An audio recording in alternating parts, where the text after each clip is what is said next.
here to talk about our good friends, the Chinese, is Gordan Chang, writer on Asian affairs and the author of The Coming Collapse of China. Hey, Gordan, welcome back, sir.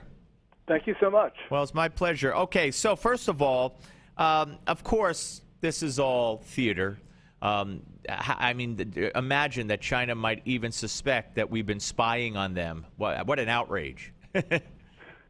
What an outrage, absolutely.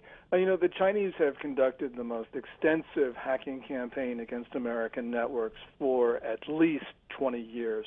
And this is really a big story because what Snowden was able to do was to change the global narrative away from Chinese hacking to NSA surveillance, and he timed it so that this occurred just before the shirt-sleeve summit between President Obama and his Chinese counterpart Xi Jinping. So we didn't talk about, to the extent that we wanted to, we didn't talk about Chinese hacking. We ended up defending ourselves from Snowden's charges. And Snowden has done something very similar in Hong Kong, where now, you know, Beijing was on the run. You know, people were very upset at China. And because of Snowden, now people are feeling nationalistic, very much in support of Beijing.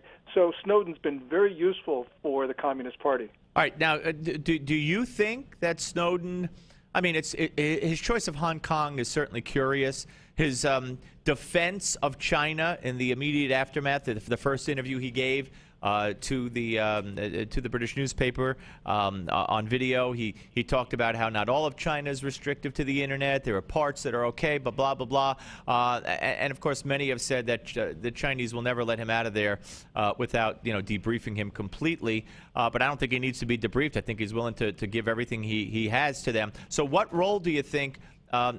How is China involved, if at all, with Edward Snowden, do you believe?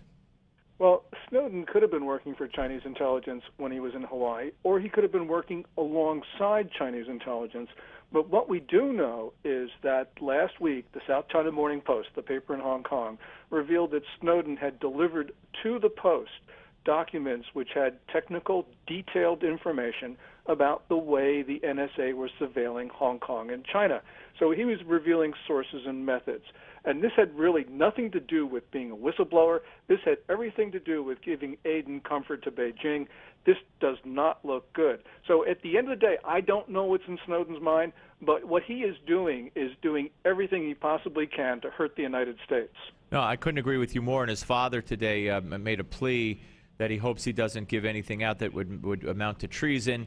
And, I think he's already done that, and I think he's already, I mean, treason's hard to prove. I'm not a lawyer, but in my mind as a layman, he's certainly guilty of treason, certainly committed a felon. We know that, and a felony. And extradition is another issue.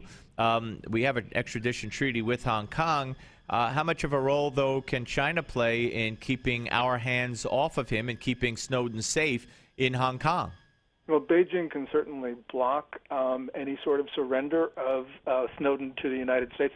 Matter of fact, if you're trying to run from Uncle Sam, you don't go to a jurisdiction which has this extradition agreement and also has a history of close cooperation with U.S. law enforcement.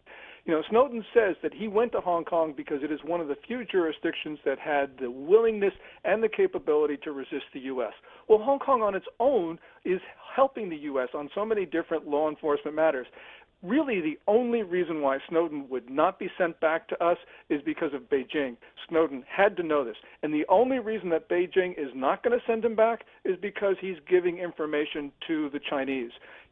As I said, we don't know what's in Snowden's mind, but you look at the objective facts surrounding all of this, and you got to say that this is one very, very worrisome situation because Snowden looks like he's working hand in glove with the Chinese. All right, so the question, Gordan, is how much damage has he done? And how much damage could he potentially do? And let's face it, I think you and I would probably agree, or we would agree that most probably whatever he knows, whatever he has, the Chinese will get. So what does that do to us? Well, this is worse than Robert Hansen. This is worse than Aldrich Ames or Philip Agee. This is just, I think that the damage to the United States is incalculable. And it's not just a question that he's going to lay bare NSA surveillance of China and Hong Kong. He is going to talk about all the things in the global narrative that people had not been talking about before. And so basically, Beijing just loves this because now everyone is saying how bad the United States is and that China is no worse than in the United States. This is just awful, because Snowden himself has been talking about how everything is the same in China and the U.S. Well, it's not, for a number of reasons, and Snowden knows that. Well, yeah, that's another thing. And we're talking to Gordan Chang, writer on Asian affairs, author of The Coming Collapse of China. Of course Snowden knows that. And so how do you explain it? How does he... I mean, I think he almost hired or had someone do his PR right after that interview, talking about how, as he alluded to in his interview, he gave up the good life, making $250,000 a year, living in Hawaii, beautiful girlfriend. Well, he didn't make over $250,000 a year. He was only working for that company for a few months. It leads one to believe that this was all set up, this was all pre-planned, and he's playing class warfare here to become a hero of the left, and by saying, look, I'm sacrificing this greedy lifestyle to be your hero, to come forward and expose this evil U.S. government. But again, he goes to China basically to do it. So it really stinks to high heaven. Well, it certainly does. Many people have said, how could somebody who's 29 years old have all of this information?